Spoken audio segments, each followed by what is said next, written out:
Dugaan penganiayaan terhadap Muhammad Abdullah alias San Go Kong Batam, penjual tisu yang kerap beraksi di flyover Laluan Madani, Batam viral di medsos. Dalam rekaman yang beredar serta viral di Batam itu terlihat beberapa petugas berusaha mengamankan Abdullah San Go Kong penjual tisu itu di tepi jalan. Hal itu memicu spekulasi bahwa ia dianiaya oleh oknum petugas Dinas Sosial dan Satpol PP Kota Batam. Namun, Kepala Dinas Sosial dan Pemberdayaan Masyarakat Kota Batam, Leo Putra, membantah keras tuduhan adanya kekerasan dalam patroli yang dilakukan pada Rabu, 26 Maret 2025, sore. Ia menjelaskan bahwa Abdullah sudah berkali-kali diingatkan agar tidak berjualan di jalan, namun tetap bersikeras. Insiden tersebut terjadi saat petugas Dinsos Batam patroli menggunakan 1 unit ambulans dan 1 kendaraan operasional di kawasan itu.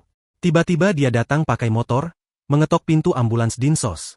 Ketika petugas turun dan bertanya ada apa, dia malah memancing keributan, bahkan mengajak duel, jelas Leo. Menurutnya, tidak ada satupun petugas yang terpancing oleh provokasi tersebut. Justru, kata Leo, Abdullah melakukan aksi dramatis di tengah jalan hingga menghentikan kendaraan yang melintas. Dia guling-guling sendiri sampai mobil berhenti semua, sengaja di aspal sampai bajunya robek, lalu entah diapakannya kepalanya terluka. Setelah itu dia pergi ke rumah sakit, ungkapnya.